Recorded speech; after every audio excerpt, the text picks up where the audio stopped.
Welcome to A Bold Take, where we are having bold conversations with alumni and beyond.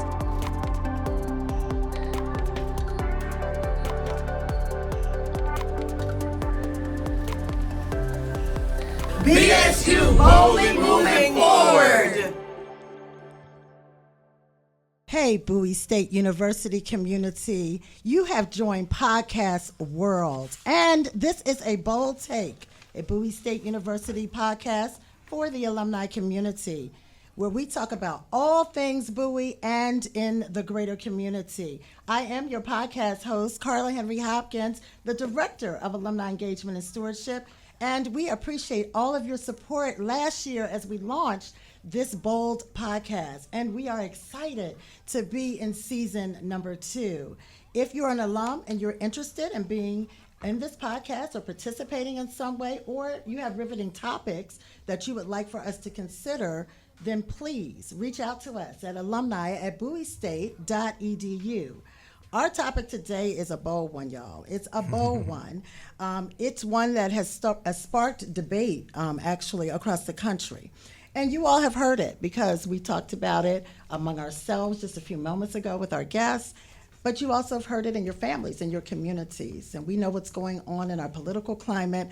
And so what's today's topic? Today's topic is simply, is higher education still relevant? And I'm sure our guests who are sitting around the table, I mean, they are products of higher education. So we're going to see what they have to say about it. But we're going to ask this critical question because we want our panelists to share their own experiences. We want them to share how higher ed has shifted in its perspective. And we want them to kind of troubleshoot with us today about opportunities in terms of meeting the challenges. Today we have a bold panel, and they are a mixture of our college administrators, of our alumni, undergraduate students and graduate students. We couldn't ask for a better panel today than this. Let me introduce them to you. I'm going to start with our elder in our tradition. She is none other than Ms. Debbie McFarland, class of 1969. She is a dedicated BSU alum and volunteer, and she has really been committed to ongoing student success here at Bowie State University. What you might not know about Ms. Debbie is that she's a former educator, and so she's very apropos for this conversation. She represents the legacy and the long-standing commitment of our alum, and we thank you, Ms. Debbie, for being here today. Next on the list, I'm going to go, let me see, I don't know who's the baby of the group, but let me just go over to the former Miss BSU.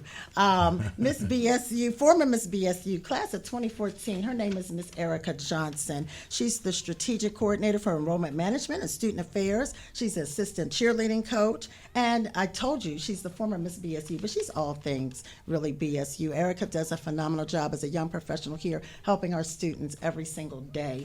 Next, I've got to be in the center with the man who's holding this panel down. He is none other than Dr. Brian Clemens. Dr. Brian Clemens is the Vice President of Enrollment Management. Dr. Clemens brings expertise in terms of enrollment management and student affairs. He is focused on student success and retention strategies, and he brings our institutional perspective today on the value proposition of higher education. And then we have our undergraduate student leader, Sianda Green. Sianda, thank you for joining us today. Sianda is an honors scholar. She's majoring in history and government with a concentration in political science. She's also the Chief Justice of the BSU Student Government Association, and she is also active in several campus organizations. That's how you do a college career. You get active. Yes, and she's committed to student advocacy, leadership, and service. And then rounding us out, and I'm praying right now as I get her name all the way together, is one of our graduate students, Davina Sanya Alokbo. Okay. Is that it? Okay. I tried. But she's an international student. She's in her final semester of the Human Resource Development Program here at BSU. And she represents today the graduate student perspective, balancing academic and professional development.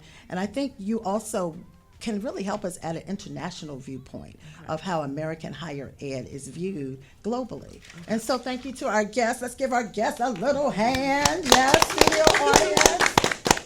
Okay, So let's just get into it. I'm going to do a really fast round robin opening round to start us off with the question, when I say, is higher ed still relevant? What's the first thing that comes to your mind? Absolutely. Take that, Erica. Move the mic. Yes. Is higher ed still relevant? Is life relevant? Yes. Okay. All right. You want to take a stab at that? I think I heard it too. Absolutely is what came to my brain. Is absolutely. Yes. Okay. Dr. Clemens. First thing that came in my mind is, don't ask me that question. He's like, that's a rhetorical question. That's a Dr. rhetorical Clemens? question Okay, that we rhetorical all should know the question. answer to. Absolutely, yes. Okay. Miss Debbie. And I will join the group. Absolutely necessary. Okay. Very good. Yeah. Round us out. For me, the first thing that came to my mind is definitely stressful, but I do think it's relevant. I do. Yeah. Yes, I did start in the intro by saying there's so much going on in terms of our higher ed and just our education system here in the United States. Many families are asking, is the degree worth the cost, right? And because we know that we're one of few countries that has exorbitant amount in terms of financing education. So what do you see as the strongest arguments for the continued value of higher education? And I'm going to start with our Vice President of Enrollment Management, because I think that's something that he at least thinks about probably more than many of us around this table as just a part of his natural navigation as he tries to help families and students navigate this thing called college. So what is the counter narrative to that, Dr. Clemens? There are a number of issues that I think about daily, and also the reason why I'm here at the first HBCU in the state of Maryland. And first is income. Data will show you, everybody will tell you who talks to me, like Brian is the data guy. He's always going to look at some numbers. He's always going to want to do some projections, but everybody can read, can research, and see through data that obtaining a post-secondary education is still relevant based on income, first of all. The data shows that individuals who earn these degrees are able to avoid issues such as poverty, issues to malnutrition, just so many different socioeconomic issues that a lot of times in our communities we're dealing with. And if we don't have this additional level of education and knowledge, it makes it more difficult for us to be able to address those issues. And a lot of them, as we know, this is not the purpose of the conversation today, but are systemic. That's right. So that's my answer to that question that you asked. But it's also very critical, and this is something that we do on the student affairs side, not the enrollment management side, but civic engagement. It's not just income, but it's knowledge. Yes. And our community, our younger generation, we need to make sure that they're prepared to have knowledge from history. I heard something about history earlier, and government. Those things are very critical right now. And it's so important that these students are educated to know what has happened in the past so that they can know how to handle the present and the future. So that's my answer to why education is relevant. A great answer it was. I think, from all of us, I saw heads shaking around the table as Dr. Clemens was talking, that when we have knowledge, the saying is knowledge is power. We actually do have power because we are equipped to make better choices about how we want to live. And so education, and particularly higher education, affords us the opportunity to gather that information so that we can make those choices. For the students who are on this panel, now I'm talking to Sianda and to Davina specifically, how has your experience at Bowie State shaped your view of the value of higher ed? And beyond the classroom, what experiences stand out to you most? So if you weren't on a college campus, what would you be devoid of in terms of experiences? And I think Dr. Clemens alluded a little bit to that. And so we're going to go ahead and start with Sianda. Well, I will say, I think for me and my journey here at Bowie State University is that higher education not only opened up doors for me that were never open before, but to move in so many different directions because I was, I came from a lot of different states and things of that nature, so I'm moving all around, and Bowie State has become my home.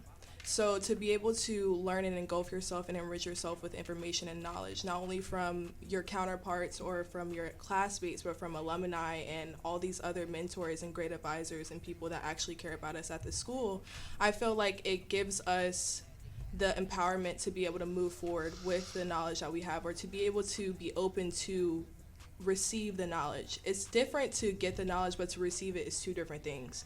And as a young adult, to receive it and to be open to receiving it, I feel like Bowie State has definitely shaped my perspective to be open to just receiving the knowledge and empowering myself with that.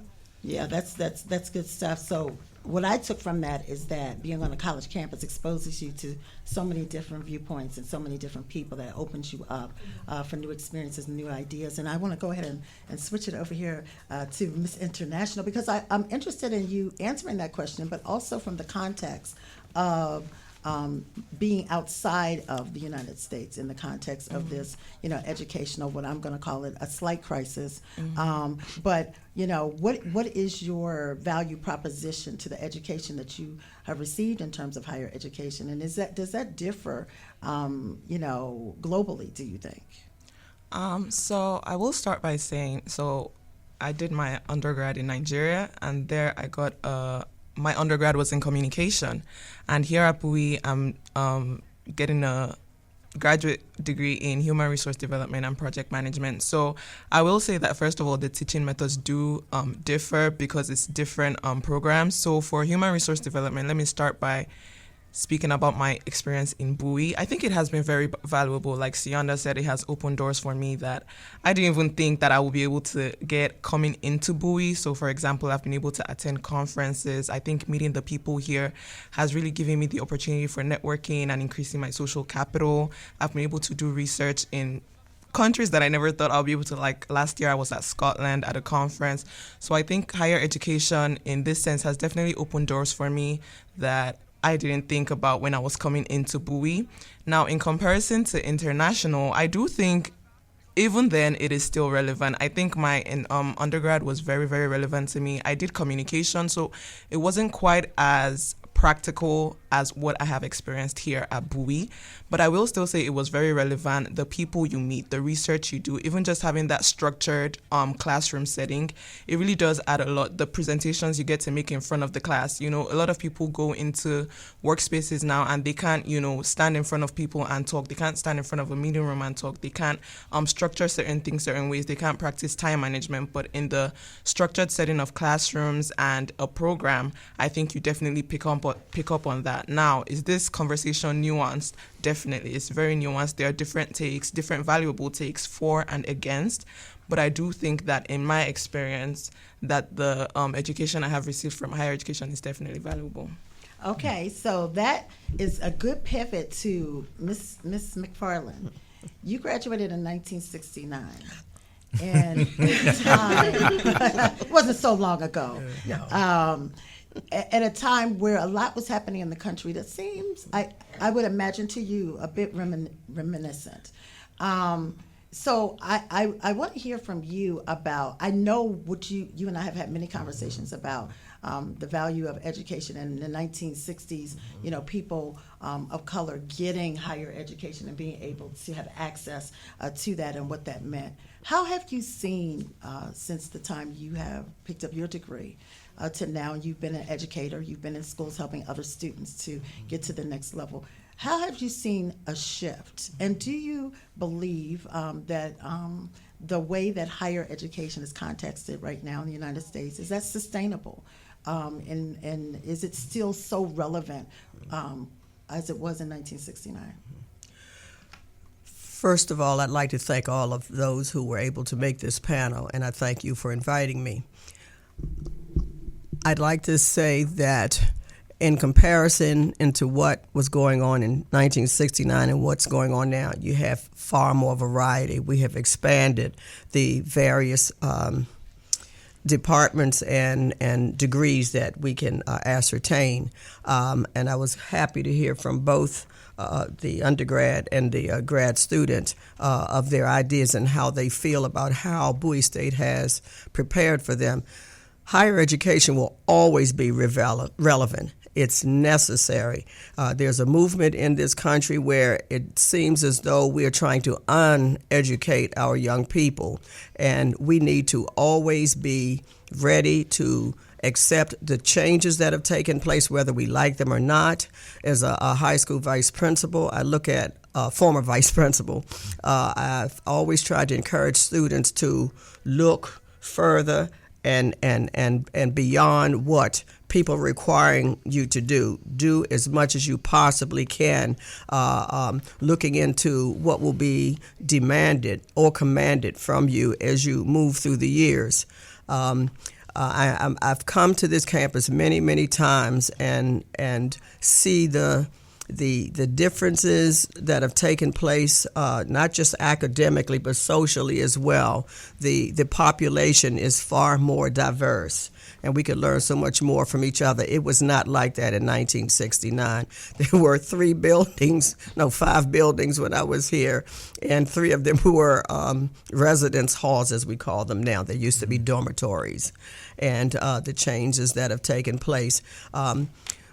We need to be prepared more globally and more entrepreneurially, because some of the things that I'm hearing on news casts and what I read, some of our young people are not stepping up to the plate because they are underprepared. As a former elementary, middle school teacher, and a high school teacher, as a special educator, the seeds have to be planted so much earlier, and so we give something for our students to aspire to become and what they can do, and not buckle under what people tell them that they cannot do. We were told that a lot of times, where you really don't need to major in nursing. They don't really need you there. We need people in every area, That's right. whether it's medicine, That's right. whether it's engineering, lawyers, trade schools.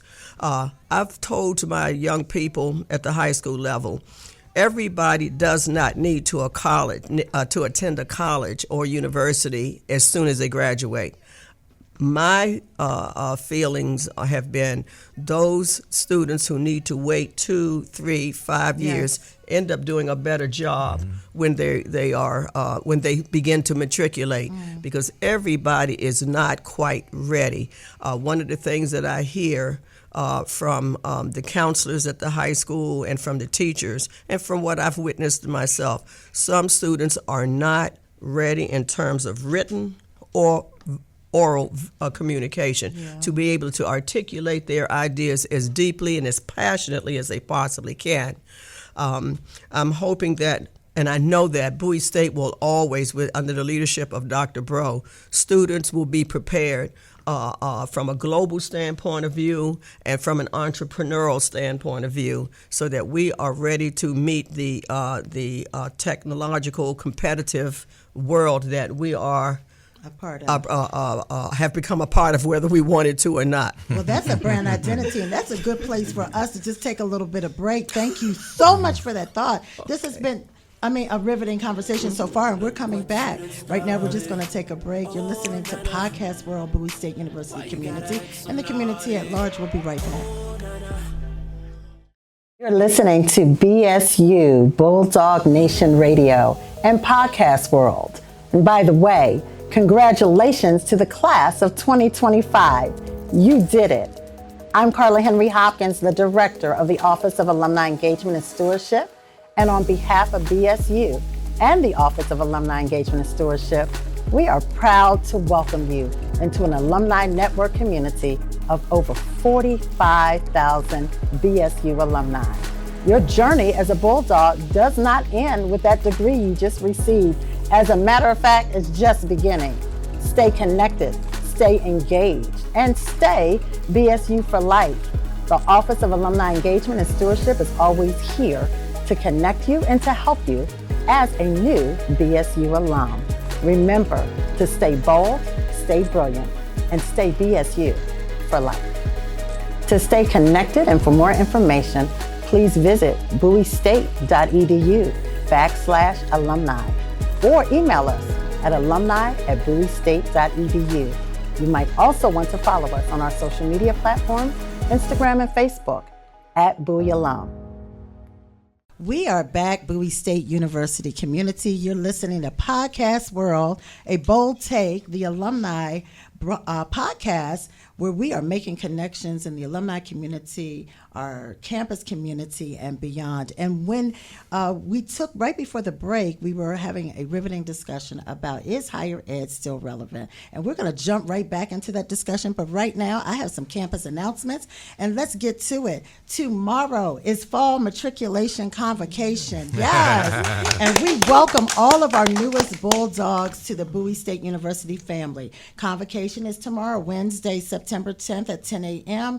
in the Martin Luther King Jr. Auditorium. And please join us as our keynote speaker is none other than Dr. J.J. James Harrison. We are excited about that. Hey, don't get ready, but you stay ready for homecoming. And if you don't have the homecoming dates, homecoming is October the 27th through November the 1st. We want you to save the date. The big game is on November the 1st, and we are playing Elizabeth City State. Of course, let's get our black and gold ready, okay? Because November is around the corner. We want to see all of the Bulldogs, all of our alumni, our faculty, our students, and our staff at the first homecoming, at the homecoming football game on November the 1st. But our first game is September 27th. Our first home game of the football season is September 27th down there in Bulldog Stadium. You all better go online and get your tickets. Get your tickets, show up in the black and gold, be full of the Bowie Bulldog pride spirit. And September 27th just happens to be my birthday. Aww. So if y'all want to shout out your girl, bring her a cupcake or something, you can do that too. Don't forget to register for Wills and More Week 2025. Grow it, protect it, pass it on. It's a free virtual series that's happening October 20th through 24th, and it's a great opportunity for Bowie State alumni, faculty, and staff to learn about, this is important, financial planning, estate essentials, and building your legacy. Okay, it's not too early. We can be in our 20s thinking about a legacy that we want to leave, and so that is October 20th through the 24th, the Wills and More Week.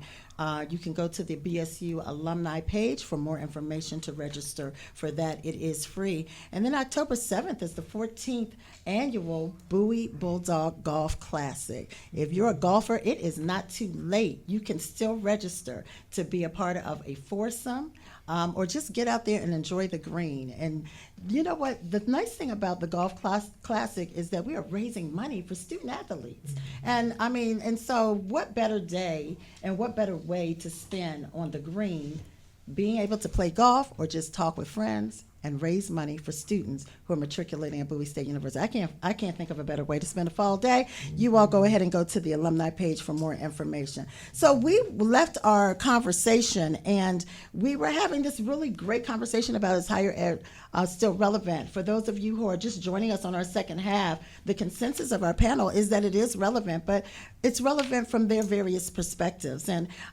joining us again today is one of our alum, but she also has a unique positioning because she also is a staff person currently here at Bowie State University. And so she has a breadth and depth and scope of experiences. And Erica, I just want to get your take on this, and anybody else who has a thought about that. Looking ahead, maybe 10 years or so, how do you see higher ed and how we do higher ed in America changing over the next decade? And how do you think that technology and AI will reshape how we do things? And then I guess the third part of that question is, what do you think the role is in Bowie State specifically, but HBCUs as a whole, as we are making those advancements in technology? Thank you for that question. I think that it's a good subject matter. I actually hear a lot of concerns from people saying AI will be a challenge. Is education still relevant if students can kind of just use AI to take tests and all of that good stuff? But the reality is that AI isn't going anywhere. And so I think that as educators and individuals in the educational community, there's opportunity to help propel and advance using AI. I think that it's important to note that there are definitely positive aspects of artificial intelligence. I'm also a student myself, so I can definitely attest that there are things in place to make sure that students still have the knowledge base. They do knowledge checks to make sure students are certainly understanding the information that they're learning in the classroom.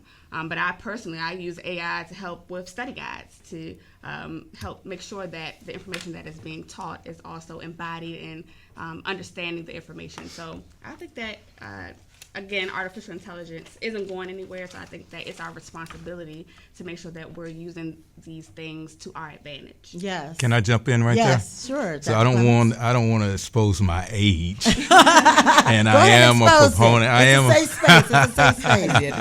and I am an advocate of AI as well. But if you ask us the core theme of the question today about education being relevant, yes, we need to ensure that our students, our faculty members, our staff members, our community understand the importance of AI, but it's also the role of the HBCU to develop critical thinkers. Yes. Yes. That has to remain as a central component of this higher institution of education, Yes. because the AI bot essentially is doing the thinking for you, helping you work smarter, more efficiently. But as an individual, you have to also know how to critically think.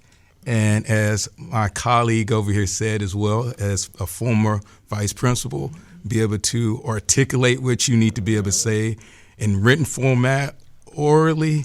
And that's not going to just happen with AI. And I see my other colleague Yeah, is ready I to see jump Anderson's in. like, I want to jump in. I on can that. see Go that. ahead. You got it.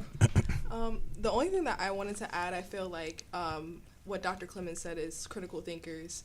I am starting to see as just a young adult, taking away any undergrad, that like I feel like it's personal, because you can enrich people with the information to know that, hey, AI is this type of thing and it's doing this thing. But if the students aren't taking the severity of the situation and actually taking that to enrich themselves with information that is valuable, it might hit the mark. It might miss the mark. So I don't know. That's just my thought. That's just my thought. Can I jump Davina, I in? saw you. Yeah. You want to jump When in Dr. too. Clemens said critical thinking, I definitely thought of one of my professors. Every first class, she's like, y'all have to think critically. Yeah. You have to utilize critical thinking. So she's definitely hammering on the critical thinking. I think good. there's a lot to be said for AI and where it's going and its place in education and jobs. I think that we have to, we do need to understand that AI is not going anywhere. We need to understand how we could use AI or integrate AI as a tool as opposed to having it do the work for us. And that's for students and organizations.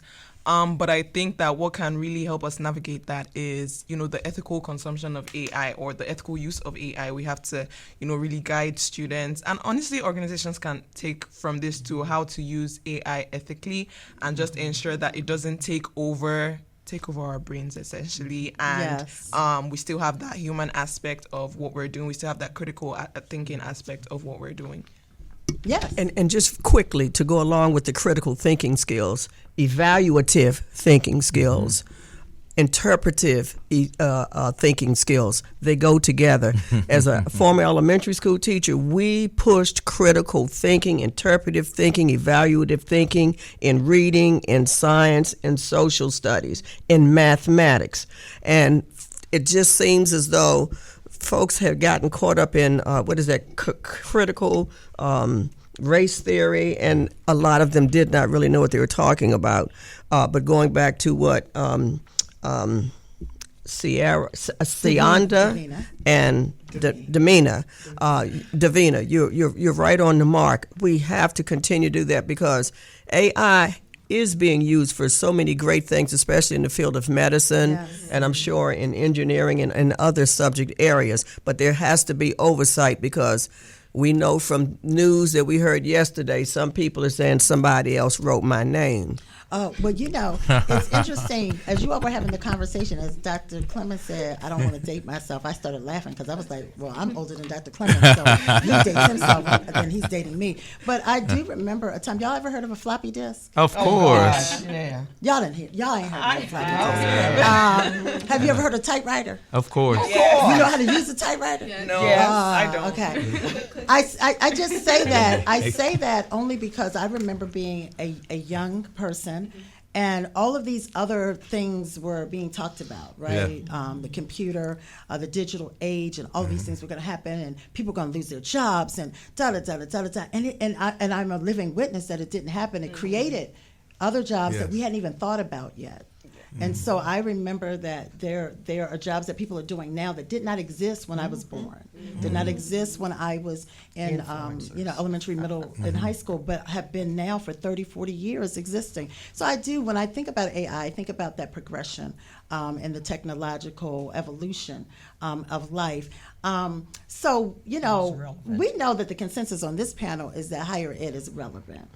But what I really want to kind of, hone down on is, we can't get away from the fact that higher ed in this, and this is my fourth higher ed institution, in the context of the United States, has been, over the last 40 years, the have and the have-nots. Absolutely. Those who can get higher ed can get it.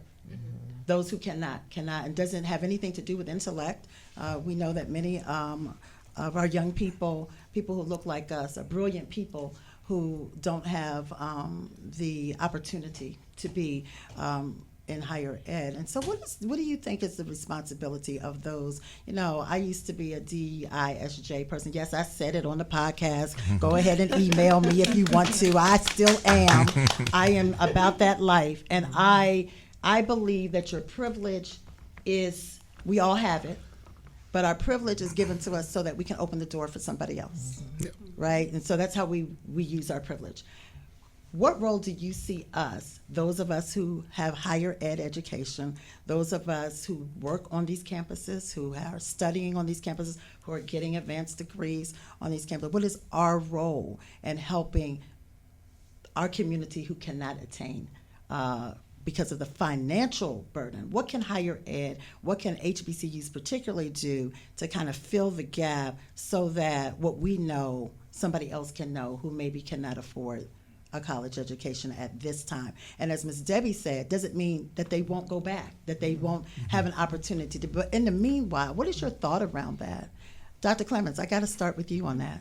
Well, that's a question that actually impacted my family. I probably wouldn't be here if I wasn't that little kid at my grandmother's house who saw this picture of my great-great-grandfather and this other picture of, his name was Jesse James Smith, born in 1890-something, and this other picture of my grandmother working in cotton fields. And you look in those pictures, it look like it's 1860s, y'all. Wow. And it's like 1900s. Wow. So my family, they're from Georgia. And some of them were able to, after they stopped in North Carolina, they came to Maryland too. So Maryland's always been a place that I consider like somewhere I would call home because I had family here. But I know personally that those people went from cotton fields to textile mills, and they couldn't afford for a lot of their kids to be able to go to college. So in my personal story, it was a CME. I don't know if anybody familiar with the CME church minister who was my godfather because he took an interest in my dad because my grandparents on my father's side, they did not have an opportunity to go to college. So he took an interest in my dad, and that's what opened my dad's mind about how important education, because he was an educator as well, and he was a minister. Everybody knows that story in our communities. So for me is I have to find ways to give back to our communities at a very local level, and particularly I'm going to throw out financial aid. One of the things that we've stressed for our financial aid office to do through federal work study funds is support reading programs at local elementary schools. Not only do you help improve reading scores for those students, but you also are exposing college students to classrooms, because you don't necessarily have to want to go into education to be a part of these work study programs. That's right. But they get to see someone who looks like them, and they get to engage with them about a college student coming to read and to be able to have conversations. And I actually remember that in my elementary school as well, when we had college students coming into the classroom helping us with various areas. I see my colleague wants to jump in on this one. But that was a very personal question for me, because I remember those pictures, and that's what pushed me to continue to pursue higher education. I so thank you for that. Thank you for that really thoughtful response, Dr. Clemens, because I asked it because it hits home for me as well.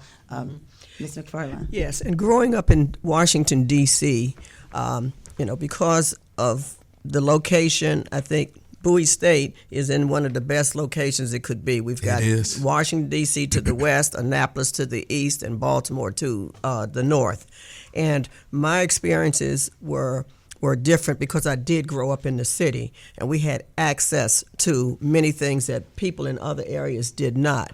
But what I do remember, and I'm going to answer your question, one of the reasons why I still substitute at Bowie High School 2 to 3 days a week.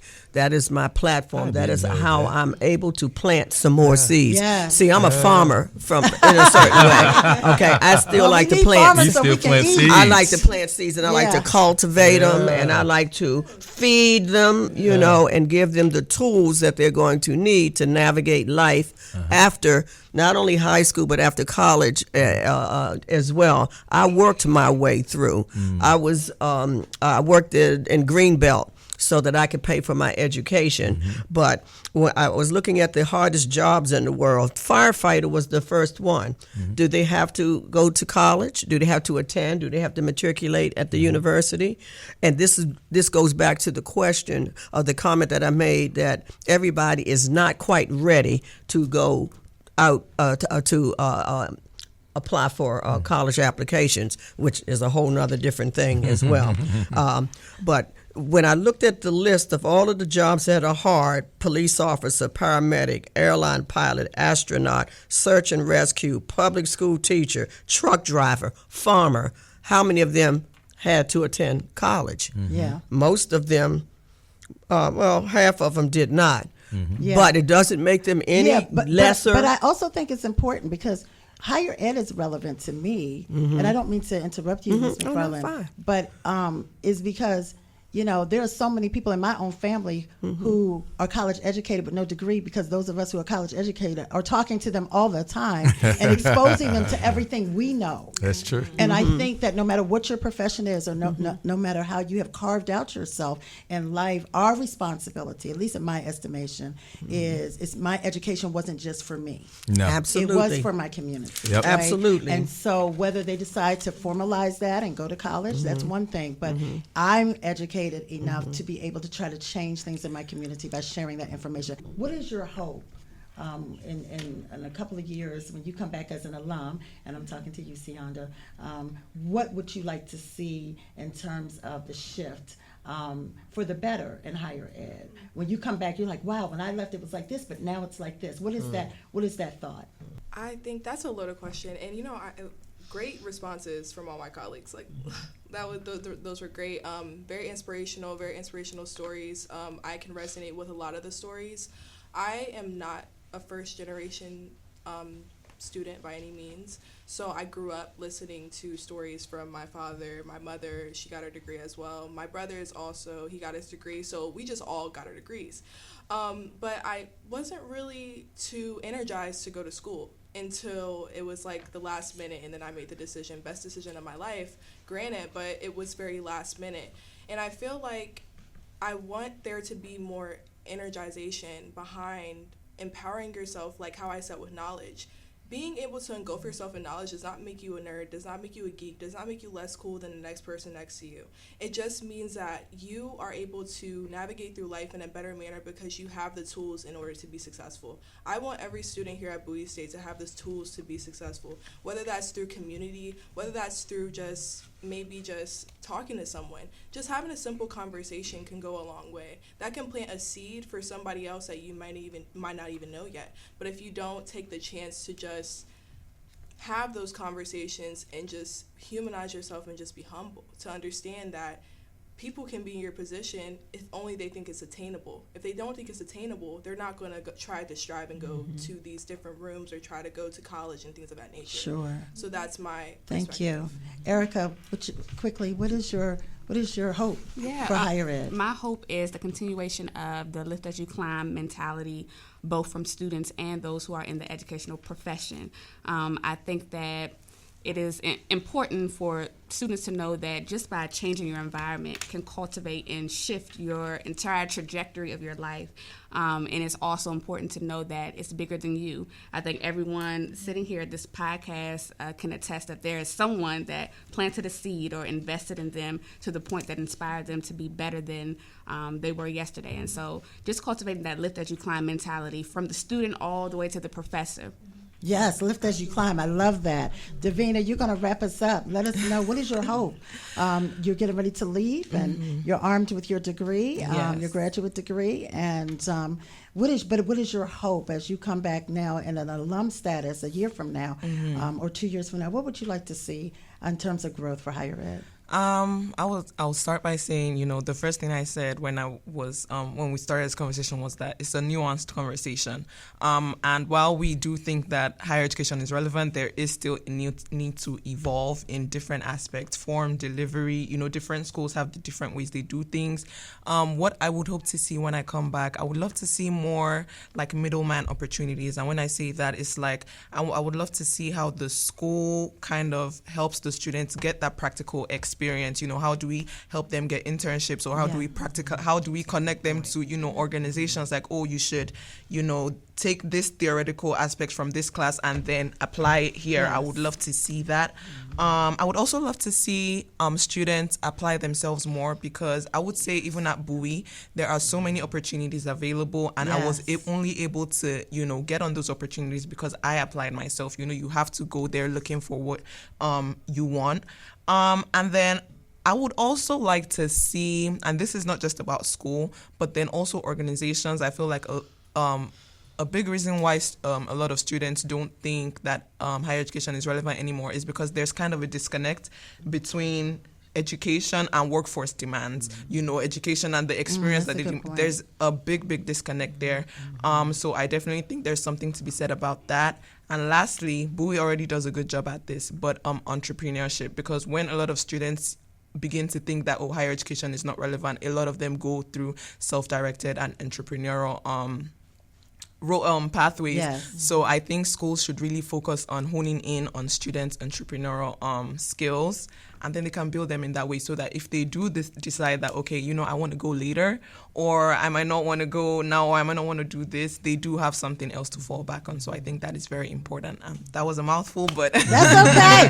Look, I'm inspired. Let me say this. We have said a resounding yes. Higher ed is relevant. Bowie State University is relevant, gonna be relevant. Been here for 160 years, gonna be here for another 160 years. Listening audience, I hope that you've enjoyed this riveting conversation with our guests, and I certainly have. Join us next month when our topic is a new kind of homecoming. We are celebrating all things homecoming and bringing back some of our alumni, our former staff persons and faculty members, just to kind of reminisce on the 160th years of history of Bowie State University and what homecoming really means to us. Look, I've enjoyed you.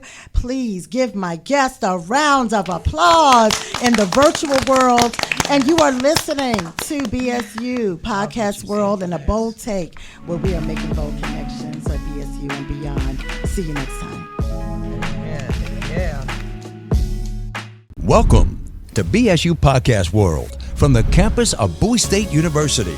featuring special programs and discussions including military science, business, communications, education, natural sciences, fine and performing arts, computer science, professional studies, sports, commencement, convocation, dignitaries, celebrities, and more.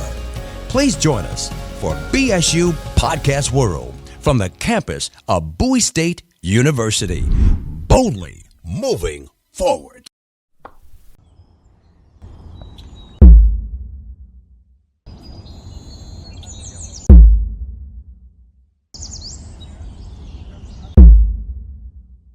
Well, I always start with the students.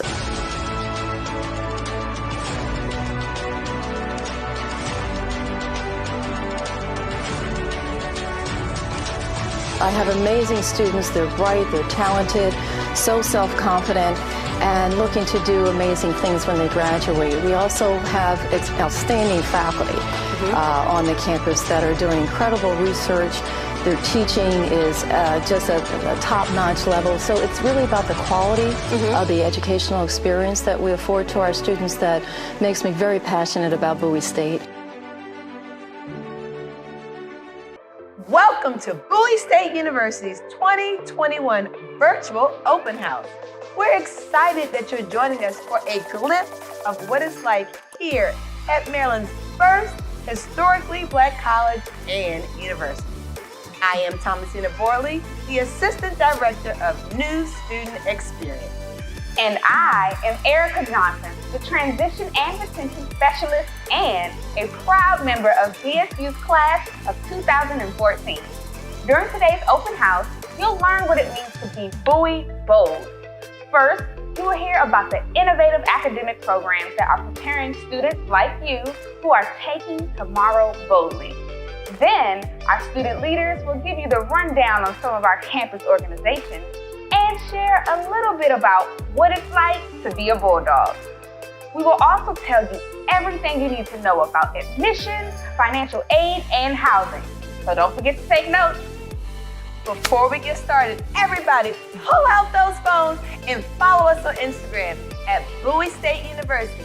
Now, even though we aren't in person, we still want to see all of our future Bulldogs. So post a quick selfie and let everyone know you're rocking with Bowie State with the hashtag BSU Open House. That's hashtag BSU Open House.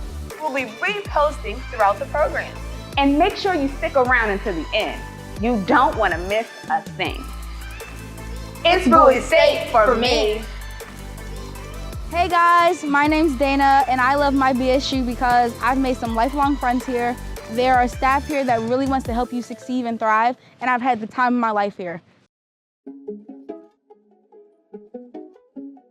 Bowie State University offers 23 undergraduate majors and 31 concentrations to help you explore your passions and prepare for success in high-demand fields.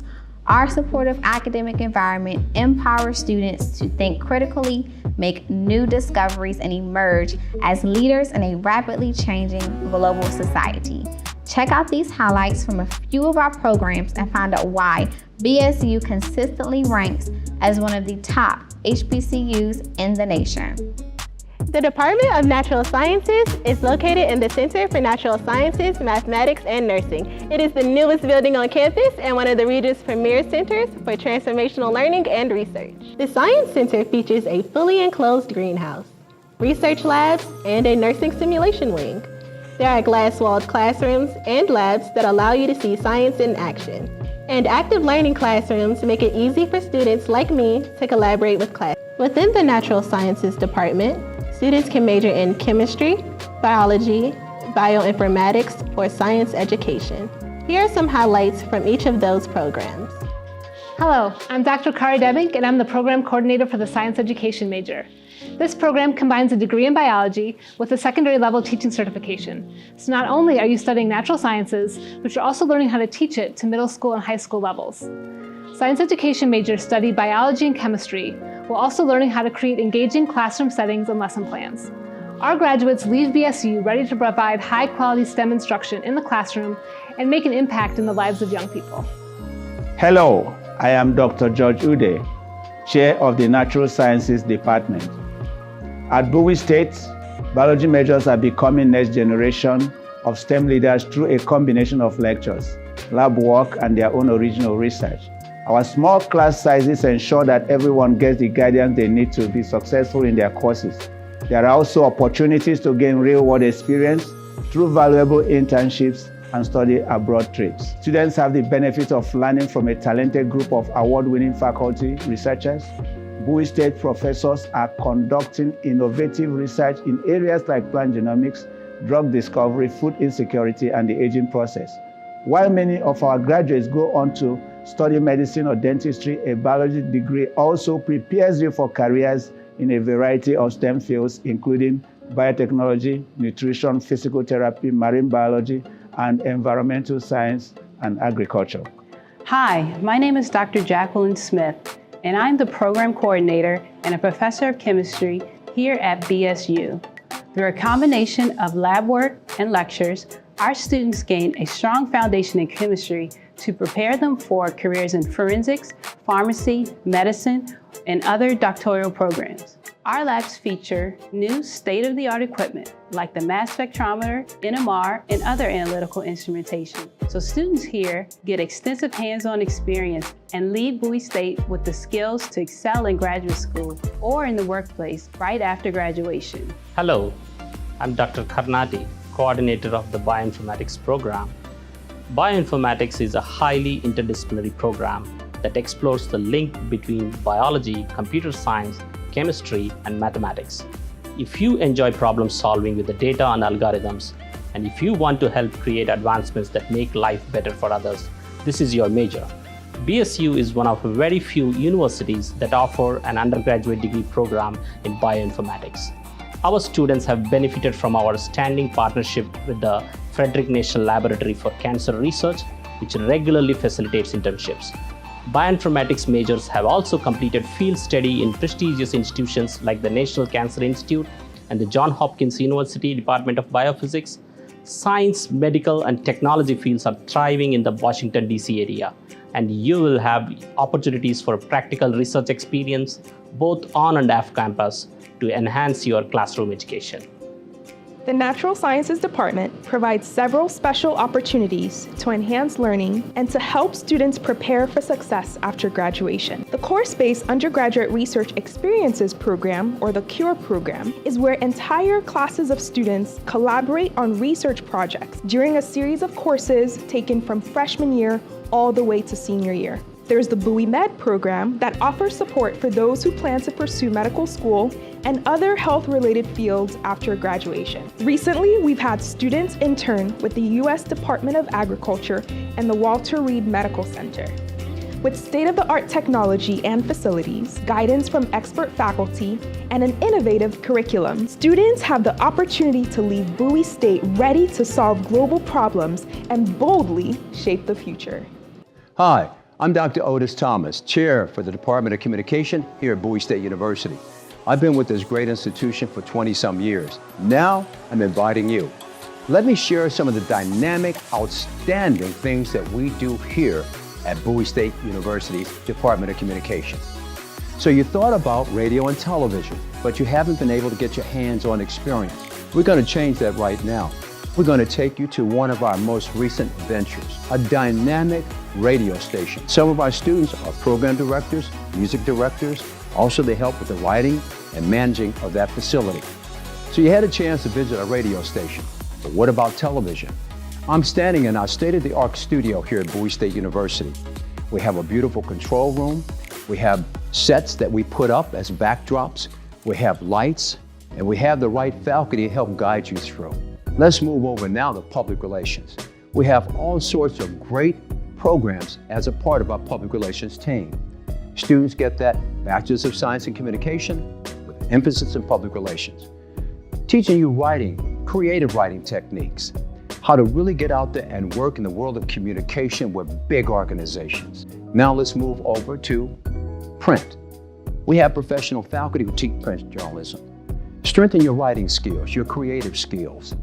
Be a part of newspapers and organizations that put print out there to the world. Emerging media, It's a collection of everything.